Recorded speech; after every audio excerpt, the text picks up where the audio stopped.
All right, so the last session for today. I'm sure, James, you will have some closing remarks, but over to you, Thomas, and you're in the lead here, and it's fantastic. And I learned something new. We're going to have a fireside chat, isn't it? So it is a fireside chat. We don't really have fire going on here, but more a conversational little thing. So, firstly, obviously, Micaela, thanks a lot for doing this, and thanks a lot for all of you guys to stay. And I was worried, I was hoping it was, in the end it would just be the two of us, but thanks for joining us in the conversation. It's been a very interesting day and great of you to hold it. We learned a lot about fraud and security and all the other issues that are going on here. But I wanted to maybe start a little bit about you, actually, Micaela. If you want to talk a little bit about yourself and how you got here. Yeah, and that leading into telecommunication and CPaaS, yeah. No, but I, as many of us have been very long in the telco industry, and I mean when we started, or when I started, I didn't get a mobile phone first thing. It was a beeper. I remember selling one of the first firewalls at Telia, and the sales admin asked if we were really providing the bricks. So they thought it was a physical firewall. So of course, a lot has happened during the years. And when looking at my own background, I, as you could hear there, I have a long background in B2B sales. I've also done a lot of operations, product development, and now with business messaging, I have an opportunity to combine all these in a kind of a biz DevOps organization, and in an area where it's growing, it's so interesting. It has its own community, like here today, that I wasn't aware about before. So that's great. I believe you started your career in the UK, and now you're here. Mm-hmm. You could say that. Which is kind of the opposite of me, because I started my career actually here in Stockholm, or my proper telecom related career here in Stockholm. So after business school, I worked with Ericsson up in Kista, and we were doing mobile phones. So I mean we are admitting a little bit. We are not the youngest people around the tables, but we were doing the mobile phones. Do you remember the Ericsson mobile phones? We are a lot among likes here. Yeah. They were amazing. I mean, and they were clearly. I was very happy to work with Ericsson because they were the leading brand at that time. But you probably remember that they didn't always were the leading brand. Then they became Nokia, and Nokia won because they just had a better user interface. So we were good at making hardware, and we made. And their slogan, everyone, yeah, exactly. Nokia, connecting people. Connecting people. Good one. Which is now we call our platform WebEx Connect. So it's like it comes back to so I started there, and then after Nokia, it became Apple, which had an even better user interface, and for me, I came from that hardware place where we were making phones, and the hardware became less and less interesting. It was more the software. So over time, I got the point and moved away from hardware and moved into a software business. And that's where in the UK, we built this business called iMyMobile that we sold to Cisco a couple of years ago. So now I'm completely in the software side of the business. But Micaela, maybe if you could also talk a little bit more about what has changed in Telia. So while you were in Telia, what has been changing in that time, and what's driving you now? When it comes to this area specifically, we have put focus on it now. We have a product unit for it, and seeing the greatness in this area. It has, like I said, big growth that all of us have experienced. And now perhaps we have this challenge that we need to maintain this growth because we got a bit spoiled here during the last few years. I think quite a few of us thought, the digitalization is really taking off. And the panel here before us now the market is getting this. But we see that there was perhaps a little bit of pandemic COVID effect also with the recession and inflation, etc. The companies are starting to save a little bit on the messages, but even so, it is growing. We need to take care of it. We need to both harvest and also invest in order to sustain this. So, I mean, I've been working with UCaaS before, and also CC contact center business. And what's so great with this area is that you can combine those three into the same solutions, but and then also when you speak and when you talk about things. So that's great. And I think, like also from InfoBip said here before, that us as telcos, we are in a good position to talk about this. We have a relationship with all B2B customers. We are providing all the other services. Of course, that is a nice position to be in. Yeah. And that is interesting, because actually it was exactly that UCaaS and CPaaS worlds that are moving together. That was the reason why Cisco invested in IMI in the beginning. But I think what we have found is there are two worlds that really can combine and can become really powerful. But it's very interesting that the messaging that goes on in and related to a call center is still, it's like hundreds versus the messaging goes on outside of the call center. So the messaging that you guys have all been involved in sending bulk messaging, sending operational messaging, etc. We have clients that do it they do that in millions, where what goes on inside the call center is in hundreds of thousands. So there are big differences in those places.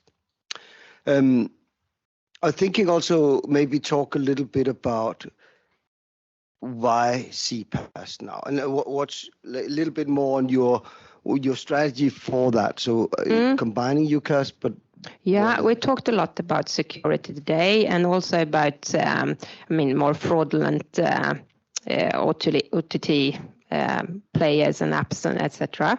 And also yesterday at the Royal Viking Hotel, also here today, talking about the OTT players as a threat, but also as an opportunity.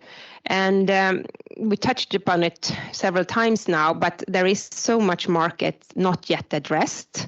Looking at ourselves, even with the traditional SMS business, we are just have just reached so far the tip of the iceberg, even though it's a very good business.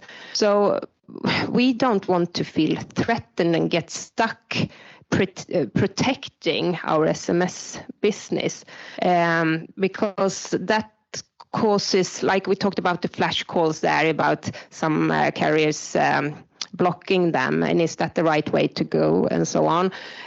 We would like to see that there is room for everyone, for the telcos as well as the aggregators, as well as like yourselves. If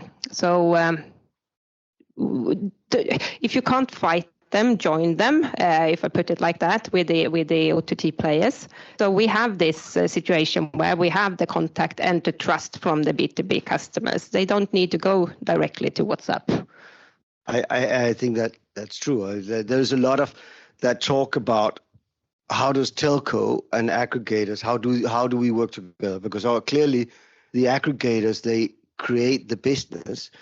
But what I liked about Telia, so you might be right, it's 7 years ago, but well, it's not with you. okay.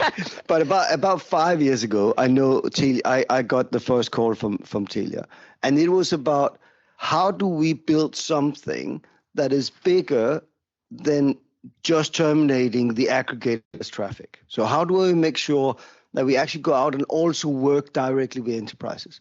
And I think that builds business both for the telco, for the aggregators, and for the enterprises, because there's always been need for aggregators to terminate, whether it's in front or whether it's behind the platform. So I think there is a lot in that business, and therefore we are super excited of working with you guys and see how we can build that business together. There's one thing I wanted to talk a little bit about more, which is this element of APIs and what's happening with APIs. And when we talk here, because I think what we've been trying to do is create a platform layer. I don't know how much you know about something called Camara. So Camara is a initiative by some of the big European operators, especially T-Mobile and Telefonica. But the aim is for all operators to create these. At the moment, I think there's about 9 major APIs. SIM-swap is one of them that we have been talking about today, clearly. A payment API, a location API, a quality of service API, etc. So good basic APIs. A messaging API, of course, etc. But what's your thinking on APIs and platforms and this space? Where do you see yourself in that? Yeah, of course. I mean, we are a lot of the traffic is going via APIs as well for us as well. But my short answer on that is that I think the B2B customers more and more we see this opportunity that you can go directly and get the service instead of having to create so much themselves on their side as the customers. Yeah. So I think what's really important is to split it out a little bit, because I think when businesses are approaching an API, it ends up having a huge number of APIs to integrate with. And some telcos can do that, some enterprises can do that. But they often will go one place where they can get all the APIs. So therefore, they go to an aggregator.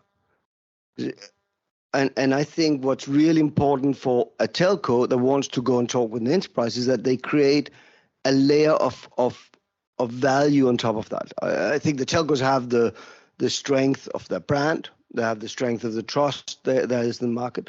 But if we can help them create extra value in terms of being able to orchestrate across APIs, being able to create two-way conversational journeys, platforms, etc., I think we could create something really interesting together. So I'm quite excited over what we're going to do in the next 5 years. Yeah, so that's good. Yeah, it's just getting started. Exactly. What is the song? Ain't seen nothing yet. Ain't seen nothing yet. Yeah. Should we talk a little bit about future and kind of future plans of what do you see coming in the future of this? Yeah, and actually, to be honest, I think we talked about here integrating Google. Tim, I heard you got that question. I wanted to have that one.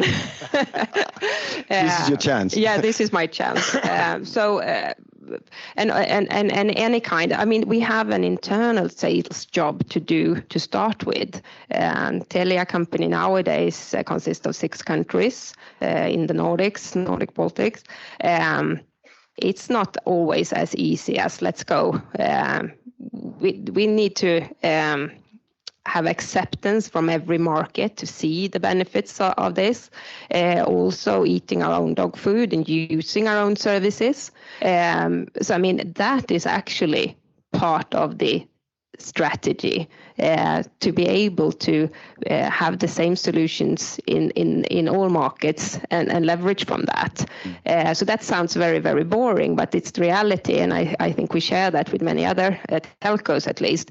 Then, of course, it is to take more of the market share.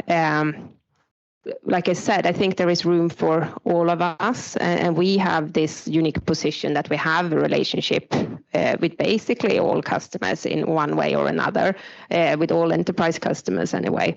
So that we will leverage from, and then also using UCaaS and CCaaS going forward to create stickiness and to be there long term.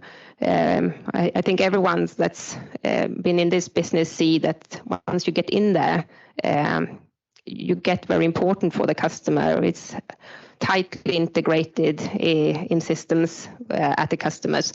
So I shouldn't say like it's hard to get out, but you understand what I mean, right? It's you are an important player for the B2B customer, and you can upsell and scale up and so on.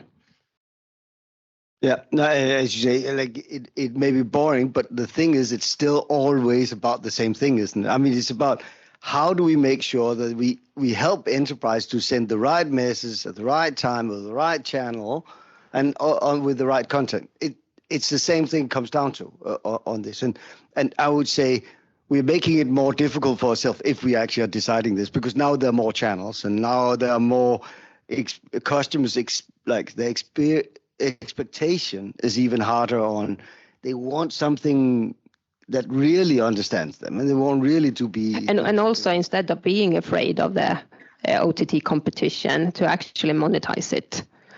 So better to get something from it than nothing.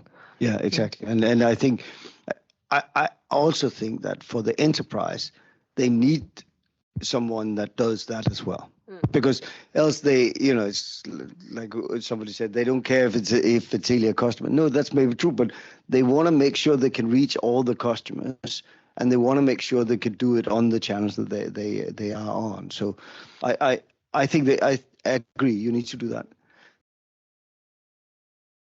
The other thing I think is interesting is how do we over the next 5 years really use the AI? So a lot of AI starts to come in, and we've seen it's even so that the developers of AI are worried about it. So it's quite an interesting space we are moving into. And until now, if I'm honest, most of the communication we send out, the AI that we use is more AI to understand what the customer says. It's not really just to have a two-way conversation, because most enterprises are not just wanting to have a blah blah with their customers. They want them to achieve something and sell something. So they're quite structured in that. But we use AI to have language understanding and like those elements, and try to find out what was the intent of what the customer wrote, etc. So, but AI, I think, is going to be a very interesting space. Yeah, and of course we have it as well. Not so much in this area, but at Telia we have AI, of course, especially in the customer interaction parts like contact center.